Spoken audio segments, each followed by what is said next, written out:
Bonjour, ça y est, je suis de nouveau en direct parce que c'est le deuxième live d'aujourd'hui. J'entends souvent de la part des femmes qui me disent je ne sais pas ce que je veux vraiment, je ne sais pas ce que j'ai vraiment envie.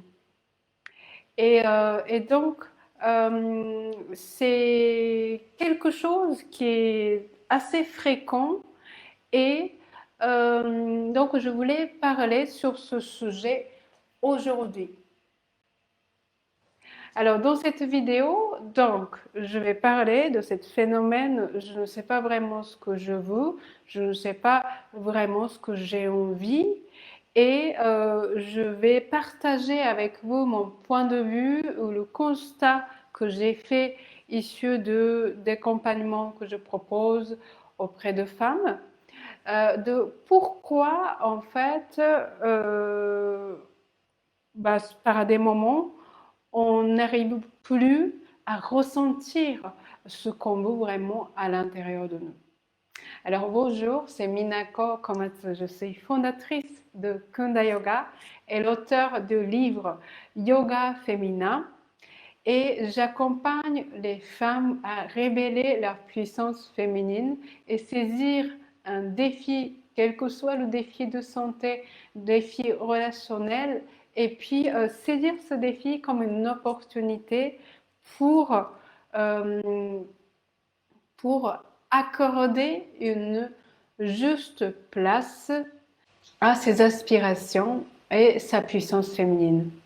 Le problème de ce phénomène où on se dit mais alors là je ne sais pas ce que je veux vraiment, je ne sais pas ce que j'ai vraiment envie, eh bien à ce moment-là c'est comme si on est déconnecté de qui on est. Et pourquoi on se déconnecte de qui on est? Eh bien, ce que j'ai remarqué, les femmes qui disent que je ne sais pas ce que je veux vraiment, j'ai constaté qu'il y a leur attention qui est très investie vers le monde extérieur. C'est-à-dire que sur ce que les autres personnes disent, ou bien ce que la société, selon elle, en fait, ce que la société attend d'elle, et puis, en fait, elle est en général préoccupée et puis occupée à répondre à ses besoins, mais qui viennent des autres, ou bien répondre aux attentes qui viennent des autres, ou bien qui essaye de correspondre les valeurs qui ne lui vraiment appartiennent pas. Et en faisant ça, qu'est-ce qui se passe? C'est que les gens peut-être l'apprécient et puis peut-être il y a des personnes autour d'elle qui lui fait des compliments, qui lui fait part de reconnaissance. Ah oui, c'est chouette. Par exemple, tu as un beau boulot, ah, c'est chouette, tu as une belle vie. Et tout ça, en fait, ça pourrait être vraiment des éléments qui sont des éléments qui est à l'extérieur. C'est-à-dire qu'en fait, c'est vraiment, on pourrait appeler ça comme des normes sociales, ou bien ce sont des choses qui sont très stéréotypes de critères de beauté ou de critères d'épanouissement ou de critères de réussite. Et au début, on a l'impression que on fait bien des choses, mais petit à petit, eh bien, à force de tourner notre attention vers l'extérieur et puis à force de être en mode réaction vis-à-vis de l'extérieur, eh bien, on est absent à nous-mêmes. À ce moment-là, qu'est-ce qu'on a besoin de faire? Eh bien, on a besoin tout simplement de tourner la flèche qui était tournée à l'extérieur vers soi-même. Tourner cette flèche qui était à l'extérieur vers soi-même. Et puis, de vraiment se retrouver. Et ce retrouvaille, pour moi, en fait, il y a un endroit en particulier de notre corps où se fait ce retrouvaille, c'est ici, en notre bassin, en l'utérus de femme, ou dans le bassin, dans le bas du ventre. J'ai une image de quand mon attention est tournée vers l'extérieur, en fait l'énergie ça part d'ici et puis qui se projette vers l'extérieur. Et puis je me préoccupe, alors voilà, si je rentre dans la case ou pas, même si inconsciemment. Donc ce que je vais faire, c'est que je vais rapatrier cette attention qui est tournée vers l'extérieur et puis je le ramène vers moi et je le fais descendre jusqu'au bassin. Le bassin, c'est le point de départ. Le point de départ, c'est là où émergent nos besoins, là où émergent nos aspirations profondes. Et puis par la suite, une fois que je descends jusqu'à mon bassin, eh bien, je commence à ramener en fait tout ce que j'ai trouvé en mon bassin vers la partie supérieure de mon corps. Et en laissant passer vers la partie supérieure de mon corps, eh bien c'est comme si je suis clairement consciente de ce que j'ai besoin. Je suis clairement consciente de ce que c'est qui est vraiment important pour moi et non pas ce qui est considéré en étant important pour les autres personnes ou bien pour la société. Alors, je vais vous donner un exemple. Cet été, j'ai rencontré une femme, une jeune femme, qui est journaliste. Et elle m'a expliqué que elle est devenue journaliste après 5 ans d'études de journalisme. Et puis, au début, elle était contente. Et puis, surtout, toute la famille était très contente du fait qu'elle a trouvé un travail pour un magazine en tant que journaliste. Et puis, elle était vue comme un exemple de réussite au sein de sa famille. Mais seulement au bout de quelques années. Eh bien, c'était pendant le confinement qu'elle a eu ce déclic. Qu'elle s'est rendue compte qu'elle n'était pas vraiment heureuse dans ce qu'elle fait. Elle s'est rendue compte aussi qu'elle a vraiment réussi à rentrer dans le moule de ce que la famille, sa famille, trouvait que c'était une réussite et que c'était une bonne chose, mais c'était pas forcément en fait ses propres aspirations. C'est comme si elle a juste suivi le chemin selon le critère de sa famille et de son entourage. Et là, au début, elle a un peu paniqué et puis elle était un peu aussi dans un chamboulement parce que elle s'est consacrée donc son étude et puis elle a fait ce métier pendant quelques années, donc tout son temps, toute cette énergie qu'elle a consacrée et puis finalement de constater que en fait c'est pas vraiment ça ce qui me met en joie. Alors, et là, elle a commencé à réfléchir, mais ce qui lui fait vraiment plaisir et qu'est-ce que ça vivrait en elle? Eh bien, elle a trouvé 2 choses.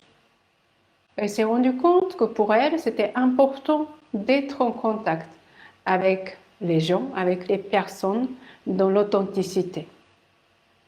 Et puis pour elle, c'était important également d'être en contact avec la nature. Et puis, elle s'est rendue compte que finalement, dans la poste où elle est actuellement, eh bien, plupart du temps, elle était derrière son ordinateur, dans son bureau, et elle ne rencontrait pas beaucoup de personnes. Et puis, elle n'est pas non plus en contact avec la nature.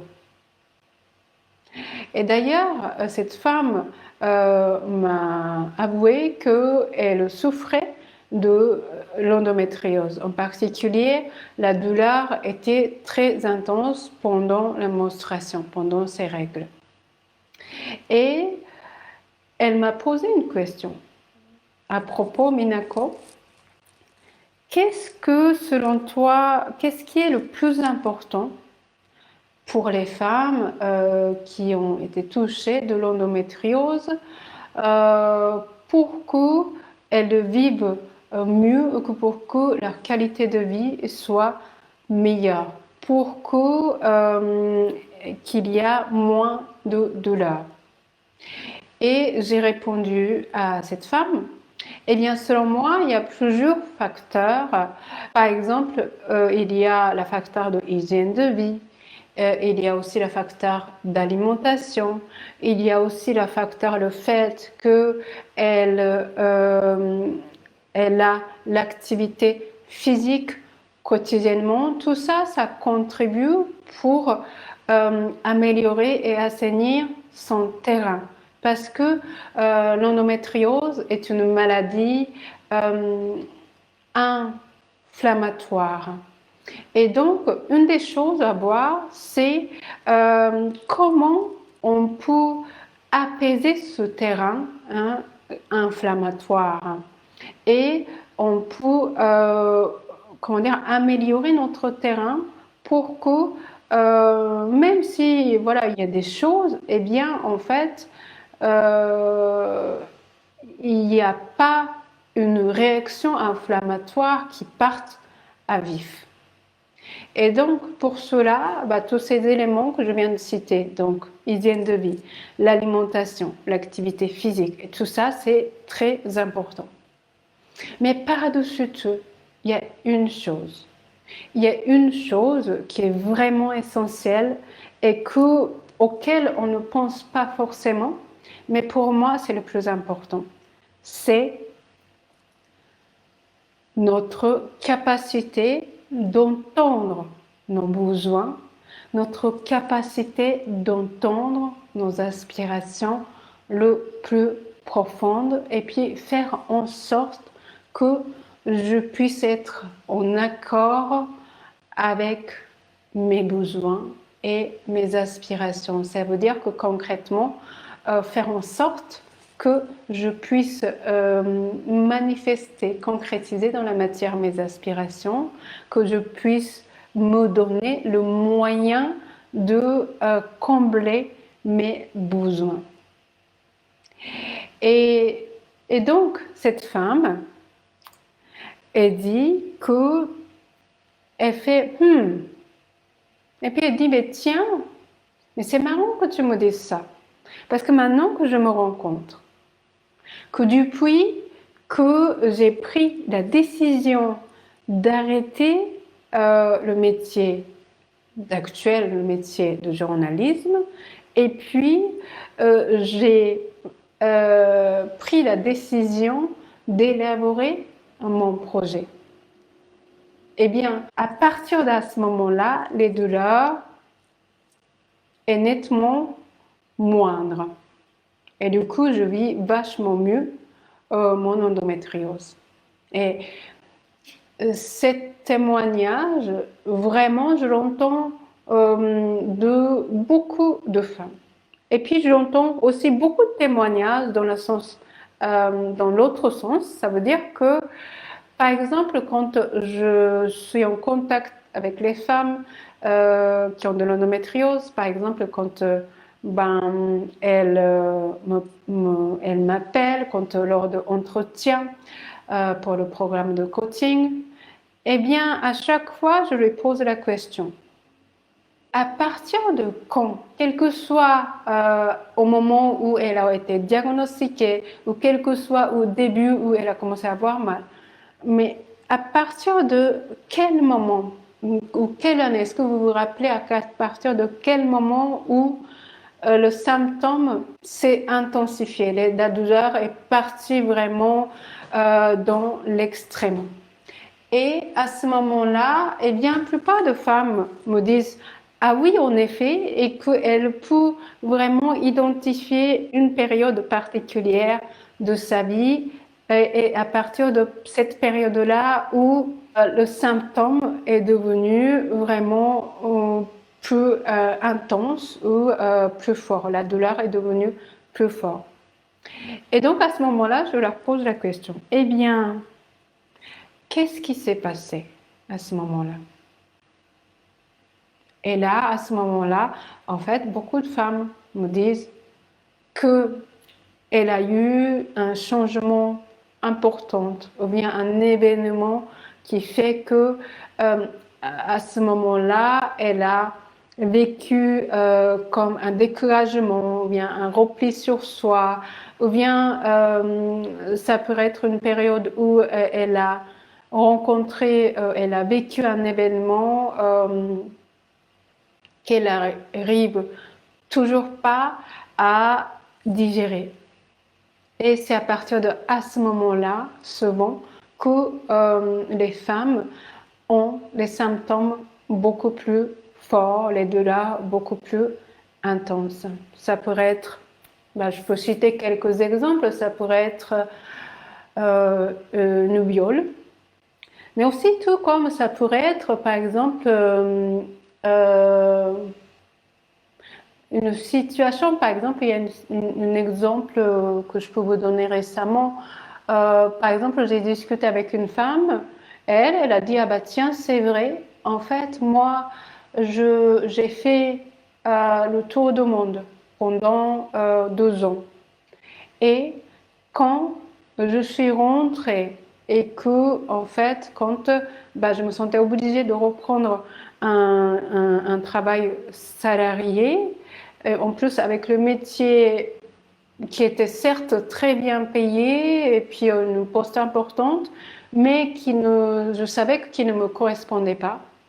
Mais pour me réinstaller dans une ville citadine et puis pour choisir ma vie de couple, eh bien j'ai décidé de reprendre ce boulot de salarié très bien payé, considéré comme très bon poste, mais qui n'était pas en accord avec moi-même. Et je l'ai très mal vécu. Ce retour, je l'ai très mal vécu.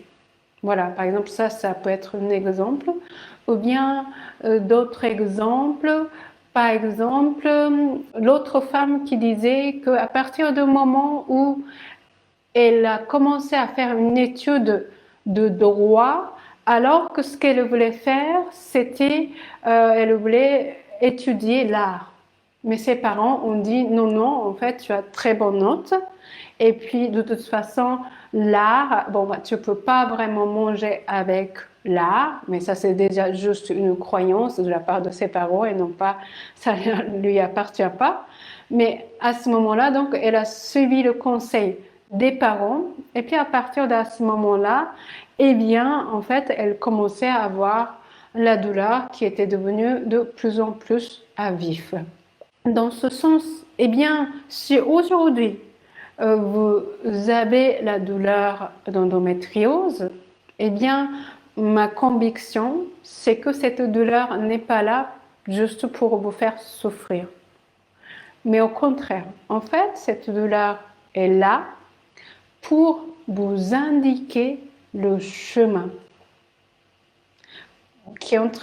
Qu'en fait, cette douleur est en train de dire que là, en fait, c'est pas vraiment sur votre chemin. Donc, peut-être il faudrait revoir votre choix, que peut-être il faudrait réajuster certaines choses. Vous savez, en fait, lorsque vous roulez sur autoroute, est-ce que vous avez remarqué, des fois, il y a des bandes comme ça de lignes qui montre le bord de chaque ligne d'autoroute. Et puis en fait, la peinture avec laquelle il dessine, qui est dessinée cette ligne blanche, eh bien c'est une peinture un peu spéciale et qui fait que lorsque vous roulez dessus, en fait ça fait un bruit et puis ça fait une vibration dans la voiture. Est-ce que vous avez déjà vu ça? Dites-moi dans le commentaire. Et donc, en fait, cette douleur que vous vivez, c'est un peu comme qu'il montre que vous êtes en train de vous dévier de votre chemin. Et dans ce sens, eh bien, en fait, cette écoute de ce que vous voulez vraiment, cette écoute de quels sont vos véritables besoins, non pas ceux qui sont valorisés dans la société, ou bien non pas ceux qui sont appréciés dans la famille, mais ce que vous voulez vraiment, et puis faire en sorte que vous puissiez, voilà, accoucher et manifester dans votre vie les projets, les métiers, ou bien les activités qui sont en accord avec qui vous êtes et non pas qui sont en accord vis-à-vis de société ou aux normes sociales. Et du coup, alors cette jeune femme journaliste, lorsque j'ai dit ça, elle m'a dit, tiens, en fait, depuis que j'ai pris la décision d'arrêter ce travail, même si je continue à travailler encore 6 mois au bureau, mais à partir du moment où j'ai pris la décision et dès le mois suivant, c'est vrai que les douleurs ont diminué. Elle a dit, mais tu sais, franchement, c'était pas facile. Et puis, vraiment, en fait, j'ai hésité pendant un moment parce que finalement, j'ai l'impression que personne de mon entourage ne me comprenne. Peut-être mon ami, mon copain me comprenne. C'est peut-être un peu la seule personne pour le moment qui me comprenne vraiment et qui sont partantes à porter ce projet ensemble. Et son projet qu'elle a trouvé, c'est toucher la nature, être en contact avec la nature et puis en particulier avec les fleurs. Et puis ce besoin, cette envie d'être quotidiennement en lien avec les gens dans l'authenticité. Eh bien, elle a allié les deux, associé les deux, et puis elle a créé le projet d'ouvrir un fleuriste café. Et donc, c'est un grand changement. Elle dit, en fait, pour le moment, il n'y a pas grand monde dans mon entourage qui me comprenne vraiment. Par exemple, toute ma famille me dit, mais pourquoi tu fais ça? Mais tu as un beau métier, tu as un bon salaire, et puis en plus tu es en CDI. Mais tu sais, une fois que tu as un CDI, il faut s'accrocher. Mais non, mais c'est quoi cette histoire? Ça va peut-être pas marcher, mais c'est du gâchis. Enfin, apparemment, elle a eu le retour qui était assez dur de la part de sa famille et puis d'incompréhension.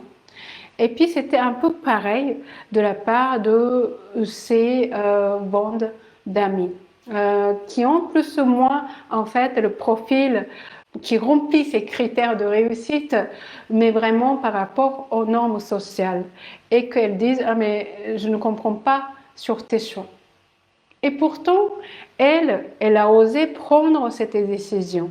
Elle a osé commencer à élaborer son projet. Et donc, depuis, eh bien, en fait, elle vit beaucoup mieux et puis elle a moins mal. Voilà, et toute l'énergie que vous tournez vers l'extérieur et puis aussi tous les efforts que vous fournissez pour rentrer dans le moule de normes sociales, ou bien le critère de réussite ou d'épanouissement, mais selon entre guillemets la sociale, eh bien si vous récapitaliser, si vous rapatriez vers vous et puis entendre vraiment là votre ventre. Et puis de vraiment autoriser à affirmer ses besoins, affirmer vos aspirations et puis faire en sorte que vous puissiez accoucher vos projets. Eh bien, à ce moment-là, quand on fait ce retour, eh bien, les choses deviennent beaucoup plus claires. C'est-à-dire que les personnes qui disent souvent je ne sais pas vraiment ce que j'ai envie, je ne sais pas vraiment ce que je veux faire, je ne sais pas vraiment ce que j'aime, eh bien, en fait, souvent, c'est parce que elles ont tourné son attention tellement fort vers l'extérieur. Et puis, elle s'est référée perpétuellement vis-à-vis du regard des autres et non pas vis-à-vis du regard entre soi à soi. Et donc, ce que je vous propose, c'est commencer à partir d'aujourd'hui. En fait, comme si vous faites le tri. Par exemple, dans votre vie, vous regardez votre vie professionnelle, votre vie de couple, ou bien votre goût de vestimentaire, et tout ça, et tout ça, et tout ça, ou vos loisirs. Et puis, quelles sont les choses que vous aimez vraiment?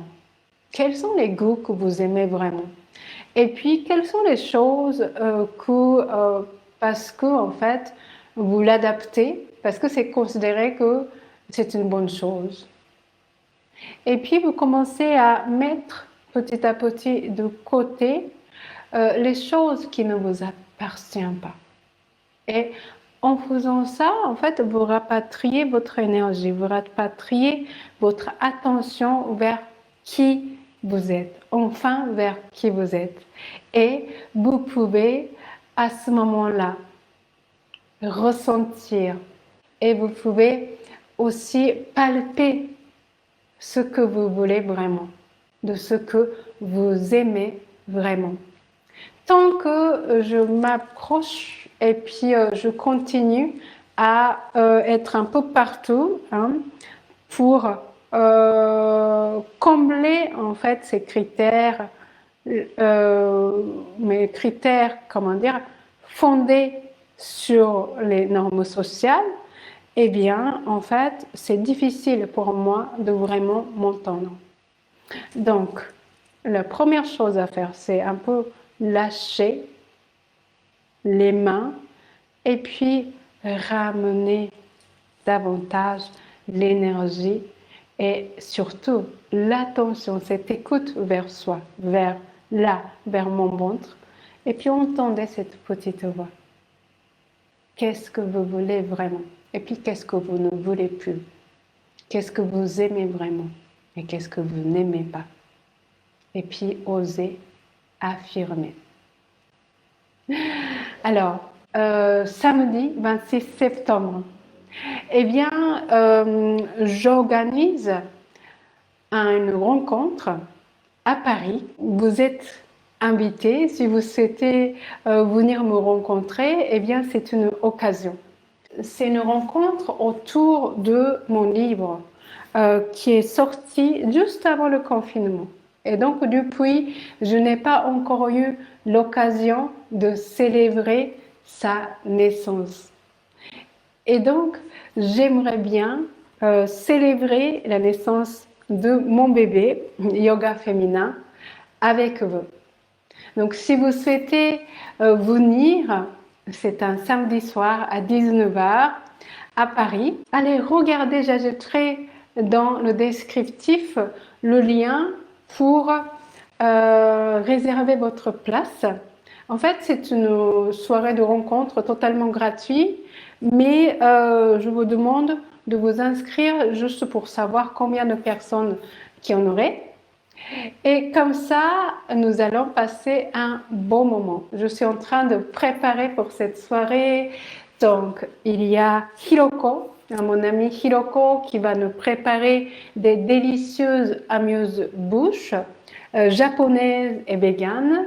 Et puis, j'ai Kaoru, une autre amie japonaise, qui va nous offrir le son de son pyramide de cristal. En fait, c'est un instrument thérapeutique et qui est créé en cristal et puis qui émet le son qui est mais vraiment incroyable. Donc venez parce que ça fait tellement bien de se rencontrer en vrai. Et donc j'aimerais que voilà, vous soyez là pour la soirée de 26 septembre. Et puis également, si vous souhaitez prendre le rendez-vous pour en savoir plus sur mon programme de coaching personnalisé, eh bien également, je mettrai le lien dans le descriptif pour que vous puissiez prendre le rendez-vous téléphonique par Skype ou par Zoom pour en parler. Et puis à ce moment-là, je peux également commencer à vous donner les premières clés au sujet que vous souhaitez vraiment clarifier. Alors, je vous souhaite une belle continuité de votre journée et puis à très bientôt. Au revoir.